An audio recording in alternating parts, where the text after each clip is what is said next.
So ayan po, papunta po kami ngayon sa rock formation po dito sa Bilat po, Biri, Northern Samar. At ito po yung dadaanan namin na maliit po na daan. Actually, bridge daw po to, nadudugtong po sa kabilang Ibayo, yung puntang Bilat po. Actually, doon po kami nanggaling, yan po.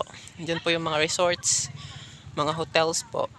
Dito po kami ngayon pupunta sa Bilat po. So yan, ang ganda lang po ng ng mga view.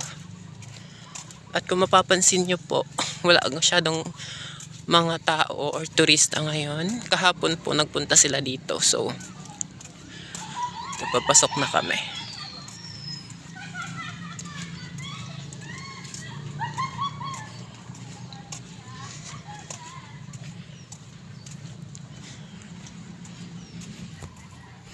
So, malaki-laki, mahaba-haba po na lalakaran po to. Kaya actually, sakto lang na may mga dalang tubig kami na pumunta rito. So this is my first time po sa lugar na to.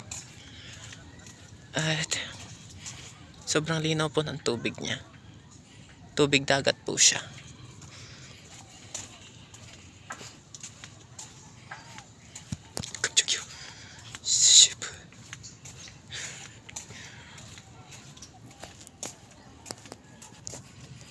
So ayan po si Ate Isel. Ayan po, nagpi-picture taking po siya.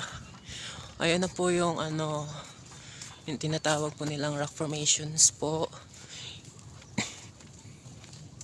Ibang rock formations po yan kaysa sa mga pinuntahan ko po nung mga nakaraang buwan. Last 2 months po siguro. So ito po ibang rock formation po to.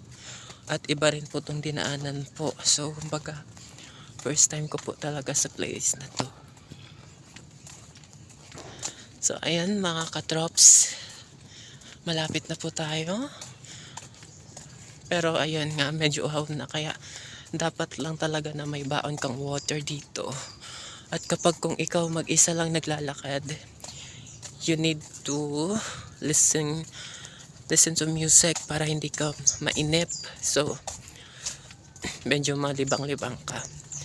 Pero mas maganda at mas enjoy kapag marami kang mga kasama na mag-tour papunta rito sa Biri, Northern Samar. So sobrang ganda niya lang.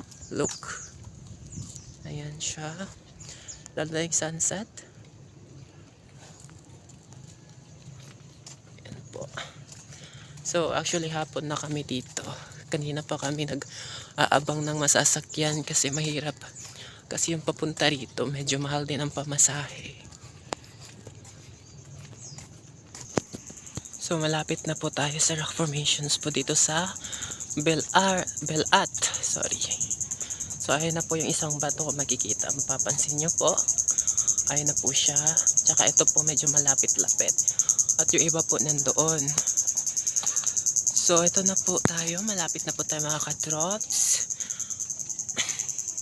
At actually end of the road na rin po to. At kailangan mo pong sumulong sa tubig, dagat. So ayan mga katrops. Thank you.